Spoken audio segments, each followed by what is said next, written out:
여러분, 오늘 아침에 출근 다들 잘 하셨나요? 재택근무가 끝나고 사무실로 가는 날이 많아지면서 예전처럼 지각하지는 않을까 걱정하는 날들이 많아지고 있는데요. 이럴 때 SF 영화처럼 하늘을 나는 자동차가 있으면 얼마나 좋을까 생각해 보신 적 있으세요? 상상만 했던 이런 교통수단이 이제 우리 일상으로 다가오고 있다고 합니다. 바로 UAM이라고 불리는 도심 항공 모빌리티인데요. 앞으로 점점 심해질 대도시의 교통체증들을 해결할 수 있는 수단 중 하나로 꼽히고 있다고 합니다. 그런데 이렇게 말만 들어서는 사실 감이 잘 안 오는데요. 정확히 어떤 건지 직접 전문가를 만나서 이야기를 들어보겠습니다. 꽉 막힌 출근길에서 가끔 생각합니다. 버스나 지하철이 아닌 하늘을 나는 전기차로 이동한다면 막힘없이 빠르게 그리고 안전하게 새처럼 원하는 곳 어디로든 간다면 그것도 큰 돈 들이지 않고 말이죠. 실제로 가능할까요? 가능하지 않을까요? 여러분 안녕하십니까? 2022 모빌리티 워치 뜬다 에어택시를 시작하겠습니다. 저는 진행을 맡은 비즈니스워치의 주동일 기자입니다. 제 옆에는 서울대학교 이관중 교수님 모셔봤습니다. 안녕하십니까?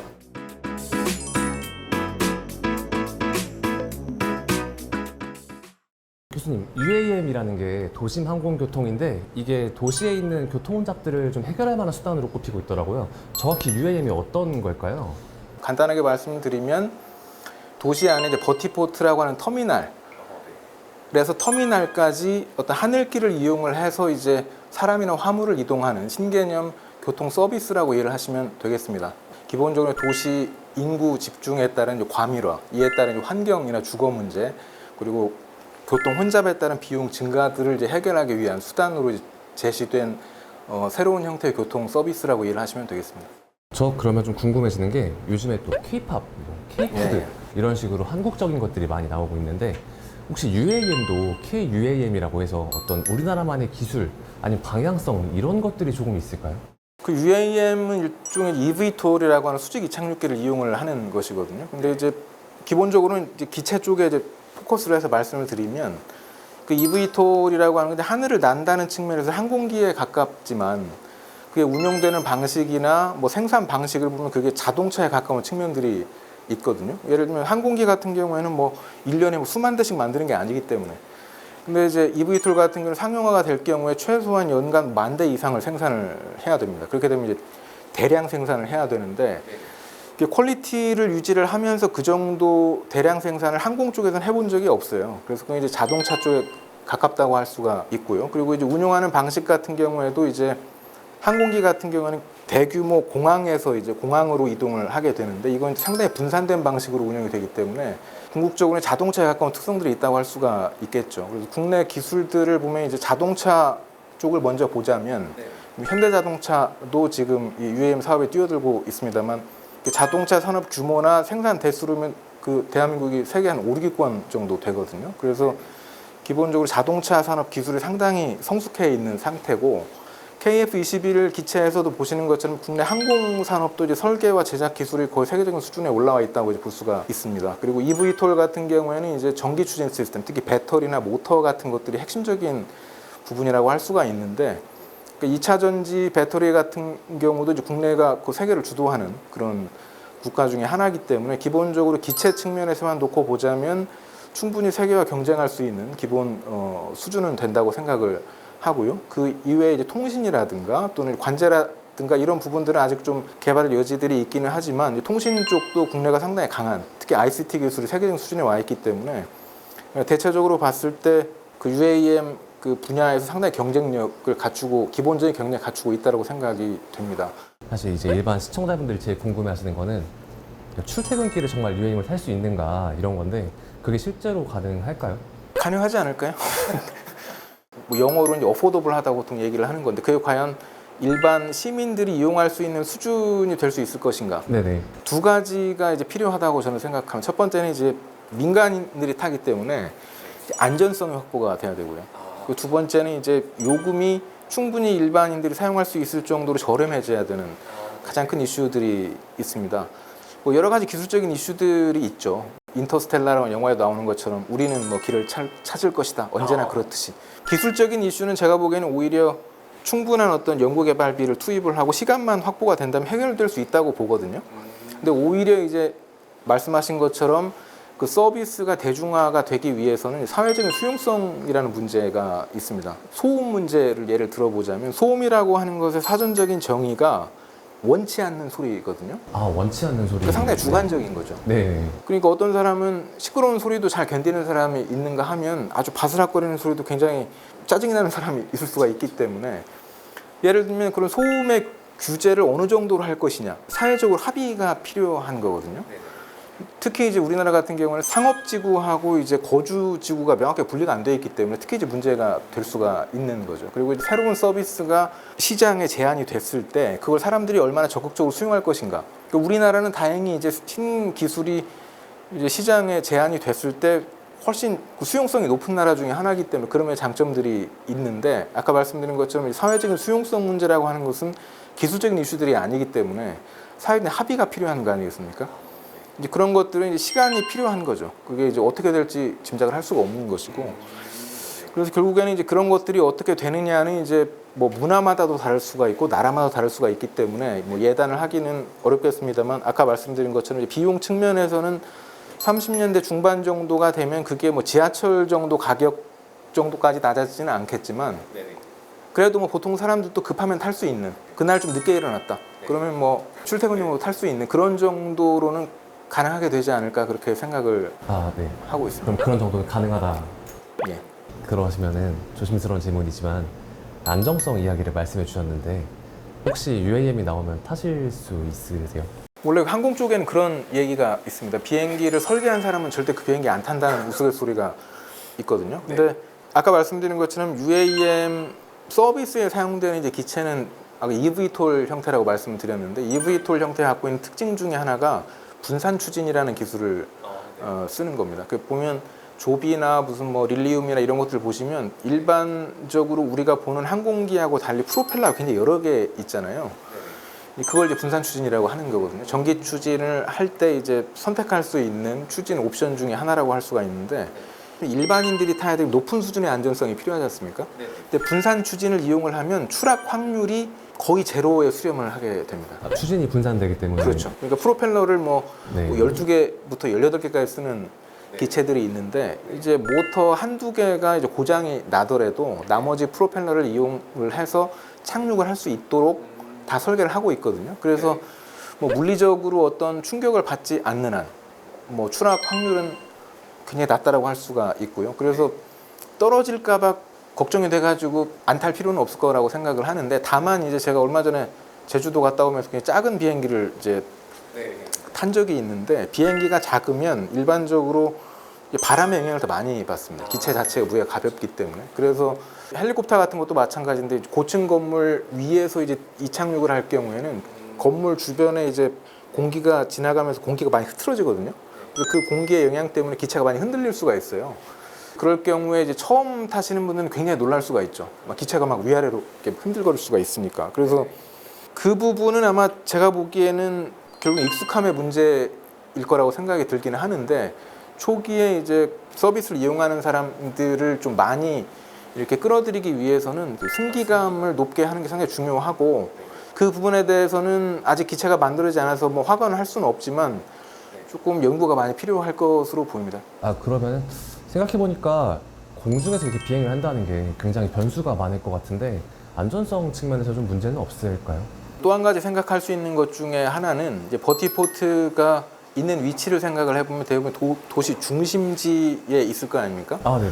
그래가지고 타 교통수단과의 연계성이라든가 접근성들을 고려하면 결국에는 그런 데 있을 수밖에 없는데 버티포트가 일반적으로 주변에 있는 건물보다 높게 있어야 되거든요. 만약에 주변에 있는 건물보다 만약에 버티포트가 낮으면 바람의 영향을 많이 받기 때문에 좀 높게 있어야 되는데 그렇다고 해도 도심에서는 이제 고층 건물들이 많이 있기 때문에 바람이 건물을 지나면 와류라고 하는 것들이 이제 발생을 할 수가 있어요. 공기가 이렇게 소용돌이 치는 거죠. 그래서 그럴 경우에 그 헬리콥터 같은 경우에도 이제 그 이착륙을 할 때 그 와류의 영향 때문에 뭐 기체가 굉장히 심하게 흔들릴 수가 있어요. 그래서 그게 승기감에도 영향을 줄 수가 있지만 안전성에도 문제를 야기를 시킬 수가 있고 최악의 경우에는 조종성을 상실해서 뭐 주변 건물에 부딪힌다든가 이런 문제가 이제 발생을 할 수도 있겠죠. 그래서 그 실제로 이제 도심에서 항공기를 운용을 하기 위해서는 도심 내의 어떤 그 기상 조건이라든가 또는 이제 풍환경 이런 것들 굉장히 정밀하게 예측을 하는 기술들도 추가적으로 필요하다고 할 수가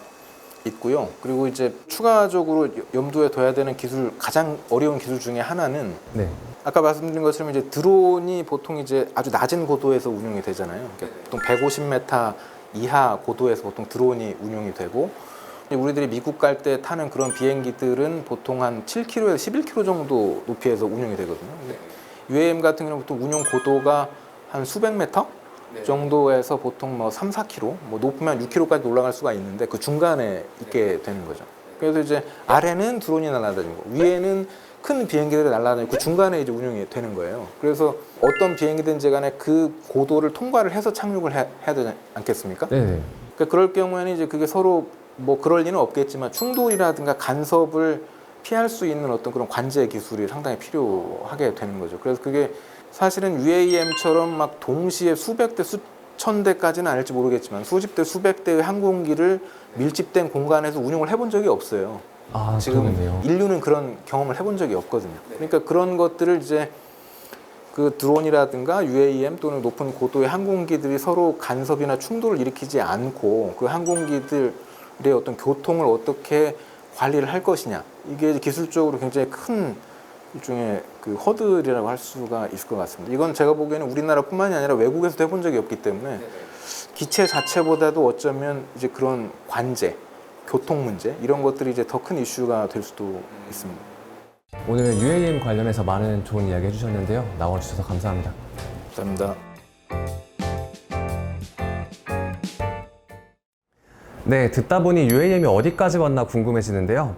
지금 우리나라에선 여러 기관이 모인 굵직한 컨소시엄들을 중심으로 UAM 개발에 나서고 있다고 합니다. 컨소시엄에선 UAM 상용화를 위해 어떤 노력을 하고 있는지 알아보시죠. 어반 에어 모빌리티, 줄여 UAM이라 부르는 도심 항공 모빌리티에서 가장 중요한 단어는 어반, 즉 도심입니다. 지금도 하늘을 비행할 여러 이동수단은 있지만 도심엔 적합하지 않은데요. 헬리콥터는 이착륙 때 너무 시끄럽고 비행기는 긴 활주로가 필요해 땅값이 비싼 도심에선 운행이 힘듭니다. 현재 전기 추진체로 개발되고 있는 UAM은 엔진이 달린 헬리콥터보다 아주 조용한데요. 내연 기관차보다 전기차가 더 조용한 것과 같은 원리죠. 또한 UAM은 수직 이착륙 방식으로 활주로도 필요하지 않습니다. 100m 상공에서 55dB 정도 돼가지고 일상 대화 수준 정도가 되고 500m가 이제 그 주행하는 높이인데 한 30dB 정도 됩니다. 그래서 한 속삭이는 정도가 되는데, 물론 안전은 기본입니다. UAM 개발 업체들은 여러 개의 프로펠러를 달아서 그중 하나가 고장나더라도 안전하게 비행할 수 있는 기술을 개발하고 있는데요. 하늘에서 사고가 나지 않게 교통 정리를 하는 것도 중요합니다. 지금 지상에는 도로가 있다면 하늘에는 하늘길이 있습니다. 지상에 많은 터널이 있는 것처럼 우리 지상에도 다양한 터널들이 있다고 판단하시면 되는데요. 그 터널 간에 많은 UAM 기체들이 다닐 건데 이 UAM 기체들 간의 충돌이 회피하는 기술이 가장 중요하다고 판단합니다. 언제쯤 UAM을 탈 수 있을까요? UAM을 타고 출근할 날은 생각보다 빨리 오고 있습니다. 미국에선 이르면 2024년 UAM이 상용화된다고 합니다. 국내도 빠르게 움직이고 있는데요. 정부는 2023년 시험장 1단계 실증, 2024년 공항과 도심을 연결하는 시험비행 2단계 실증 등을 거쳐 2025년 UAM 상용화를 목표로 하고 있습니다. 지난 5월 마감한 K-UAM 실증 사업엔 수십 개의 기업들이 도전장을 냈는데요. 현대차, KT, SK텔레콤, 하나시스템, LG U+, 카카오 모빌리티 등 예상보다 많은 기업들이 참여하며 열기가 어느 때보다 뜨겁습니다. UAM 시장을 두고 완성차, 건설, 통신, 항공 등 다양한 업계에서 합종 연행하고 있는 것이죠. 우선 UAM 기체를 직접 만들고 있는 곳은 현대차와 하나시스템입니다. 현대차는 그간 쌓아온 완성차 기술을 기반으로 미국의 UAM 법인인 슈퍼너를 운영하고 있습니다. 2028년 상용화를 목표로 한 UAM 기체의 내장 콘셉트 모델을 최근 열린 국제 에어쇼에서 공개하기도 했습니다. 28년 정도에 상용화하는 걸 목표로 하고 있습니다. 안전이 가장 중요한 것 같습니다. 그래서 돌다지로 두들겨가라는 그런 이제 속담도 있듯이 저희는 안전에 대해서 100% 문제 없을 정도까지 R&D 하면서 갈 겁니다. 하나 시스템은 2019년 오버에어에 지분 투자를 하면서 UAM 시장에 뛰어들었습니다. 오버에어는 무인기의 아버지로 알려진 에이브 카렘이 설립한 카렘 에어크래프트에서 분할된 UAM 스타트업이죠. 통신사들은 통신망을 활용한 UAM 플랫폼 제공을 위해 사업에 뛰어들었습니다. KT 컨소시엄은 한마디로 말씀드리면 UAM계의 어벤져스라고 할 수 있는데요. 현대 자동차는 자동차 분야의 일이지만 수소 연료전지 분야의 독보적인 기술을 갖추고 있고요. 인천공항공사는 12년째 세계 공항 서비스 품질 평가에서 1위를 하고 있고요. 현대건설은 항공건설 분야에서 1위 기업이고요. 대한항공은 명시상부한 항공 서비스 업계의 1위입니다. 또한 KT는 이 인터넷과 IPTV에서 증명하듯 통신 분야의 1위 사업자이기도 하지만 UAM의 핵심을 다룰 통신 분야에서 양자 암호 통신 분야에서도 양자 암호 통신 표준협회의 의장사로서 표준을 주도하고 있다고 볼 수 있습니다. SK텔레콤은 올 초 글로벌 UAM 기체 제조사 조비 에이비에이션과 전략적 업무 협약을 맺는 등 적극적인 모습을 보이고 있는데요. UAM 서비스를 위한 CEO 직속 태스크포스를 출범시키기도 했습니다. SK텔레콤은 지난 30년간 국내 최고의 기술을 보유한 통신사업자로서 다양한 영역에 적용할 수 있는 AI 기술, 관계사인 팀앤미블리티가 보유한 마스 서비스 플랫폼을 결합하여 UAM 서비스를 제공할 계획을 가지고 있습니다. UAM이 이착륙할 수 있는 버티포트를 짓기 위해 건설사들도 관심을 보이고 있는데요. 대우건설은 우선적으로 섬과 내륙 사이를 비행하는 UAM을 위한 버티포트를 구상 중입니다. UAM이라고 하면은 도심 항공교통이 맞는데 저희는 당장 도심 지역에 비행 물체가 날아다니는 거에 대한 약간 두려움이 있잖아요. 그래서 대우건설은 도서 지역 아니면 비도심 지역을 먼저 타겟으로 하려고 이런 설계안을 만들어 봤습니다. 일단 항공법이나 국토부에서 많은 연구를 통해서 그런 경로가 확보되고 안전성이 확보되면 당연히 저희가 살고 있는 아파트에서도 이 버티포트가 구현되지 않을까 생각하고 있습니다. 2040년엔 1조 10억 달러로 성장할 UAM 시장. 어떤 기업이 이 시장을 선점해 주도권을 잡을까요? UAM의 비행은 이미 시작됐습니다. 네, UAM 상용화의 가속도가 붙고 관계 기업도 늘면서 시장이 점점 커지는 모습인데 문득 주식이나 부동산 투자자분들도 굉장히 관심이 많으실 것 같아요. 특히 안전이나 규제 같은 굵직한 이슈뿐만 아니라 소음 같은 사소한 여건에도 투자자들의 심리가 많이 작용할 것 같은데 투자 관점에서 본 UAM은 어떤지 전문가에게 직접 여쭤보겠습니다. 안녕하십니까. 하늘을 나는 에어택시 산업 현황과 투자 포인트를 짚어드리는 주민 UAM을 맡은 저는 비즈니스워치의 이밀곤 기자입니다. 옆에 나은수 기자 나오셨습니다. 안녕하십니까? 안녕하십니까. 나 기자, 네, 혹시 제호원소라는 영화 본 적 있나요? 오래된 영화 아닌가요? 이 영화에 말 그대로 하늘을 나는 에어택시가 등장합니다.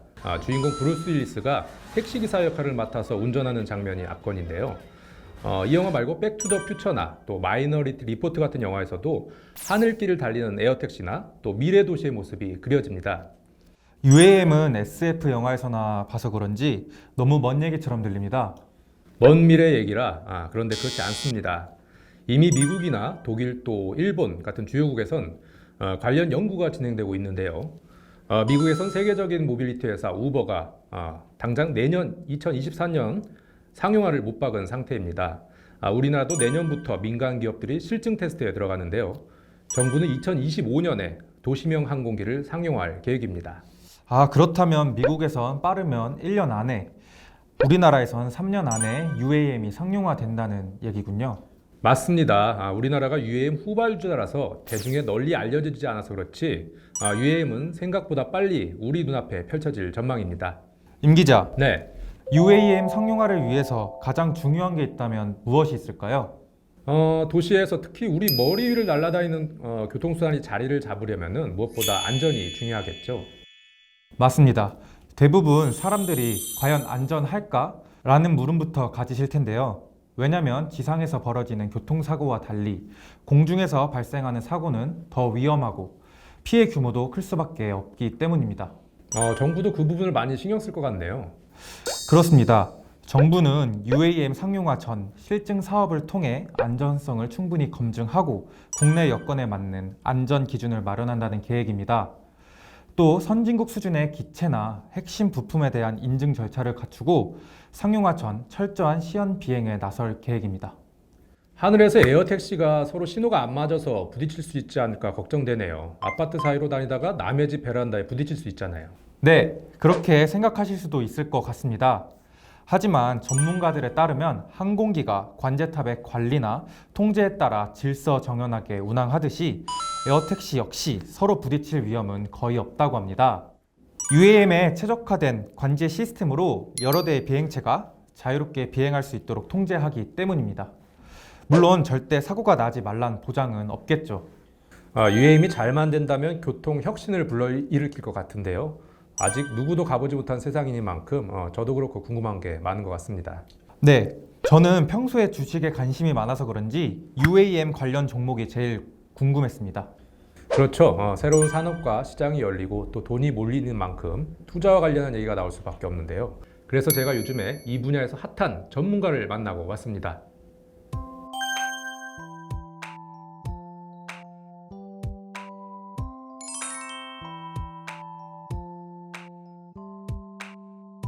달라질 수 있을 거라고 봅니다. 하지만 UAM은 버스나 지하철 혹은 철도를 대체하는 수단은 절대 아니다 라고 저는 생각합니다. 보완하는 수단으로 생각해 주셔야 되고요.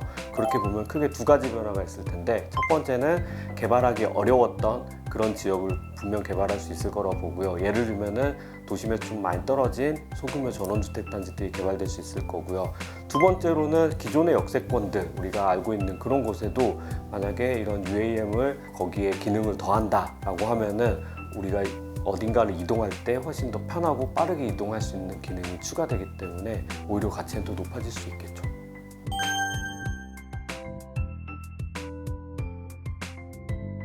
한마디로 말씀드리면은 좀 긴 호흡을 갖고 투자를 해야 하는 산업이다 이렇게 설명할 수 있고요. 그 이유는 아직 실현화되지 않은 산업이다 보니 앞으로 변화될 것도 많을 거고요.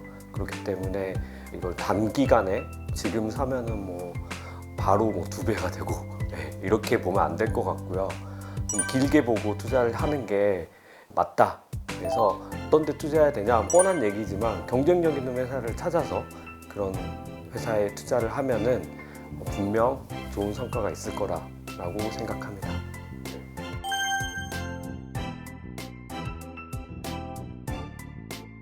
반은 맞고 반은 틀립니다. 군사연 항공기는 어떻게 보면 성능을 맞추는 게 제일 중요하고, 민간용은 성능도 성능이지만 일단 경제성을 확보를 해야 되고요.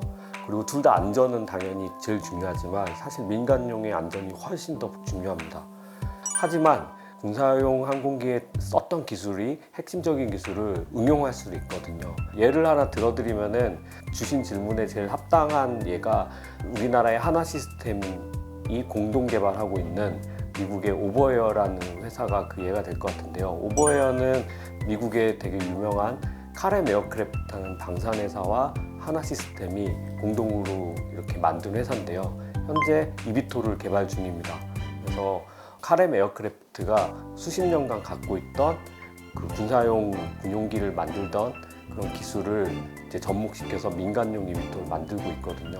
그런 측면에서는 제일 합당한 예라고 할 수 있을 것 같아요.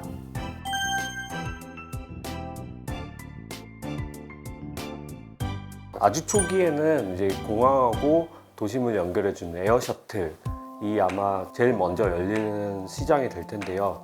그래서 꼭 우리나라만 그런 게 아니고 지금 미국이나 유럽이나 다른 지역들도 초기에 이제 실증 노선이라든지 이런 것은 거의 다 공항하고 도심을 연결하는 걸 지금 준비 중이에요. 임 기자, 잘 봤습니다.